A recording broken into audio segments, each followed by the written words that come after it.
కేవలం 2 పదార్థాలతో బ్రహ్మాండమైన రెమెడీ తయారు చేసుకోవచ్చు. మరలా తరచుగా పునరావృతం కాకుండా కూడా ఇప్పుడు మనం చెప్పబోయేటువంటి రెమెడీ ఉన్నటువంటి ఔషధ పదార్థాలు ఉపయోగపడతాయమ్మా. ఇంటిల్లిపాది అందరూ కూడా వాడుకోవచ్చు. ఆ 2 పదార్థాలు ఏంటంటే, మొట్టమొదటిది వెల్లుల్లి. వెల్లుల్లి పేరును సంహరించడంలో దీనికి ఇదే సాట్ అని చెప్పవచ్చుమా. వెల్లుల్లిపాయలో ఉన్నటువంటి ఔషధ గుణాలు అలా ఉంటాయి. ఒక్క వ్యక్తికి ఇలాంటి 3 వెల్లుల్లిపాయలు అవసరమవుతాయి. 3 వెల్లుల్లిపాయలు ఇలాంటి పాయలు తీసేసుకొని పైన పొట్టును తొలగించేసేసి, ఆ వెల్లుల్లిపాయలు ఆ 3 తీసుకొని పొట్టును తొలగించిన తర్వాత ఇందులో 2 టీ స్పూన్లు వేప నూనె కలిపేశారు.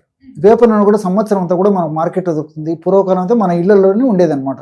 కాబట్టి 3 వెల్లుల్లి రెబ్బలు అయితే 2 ఈ విధంగా 2 స్పూన్లు, 3 వెల్లుల్లి రెబ్బలు అయితే 2 టీ స్పూన్లు వేప నూనె. ఇది రేషియో. అవసరాన్ని బట్టి ఎక్కువ తక్కువ వాడుకోవచ్చు. ఈ రేషియోలో 3 వెల్లుల్లి రెబ్బలు, 2 టీ స్పూన్లు వేప నూనె.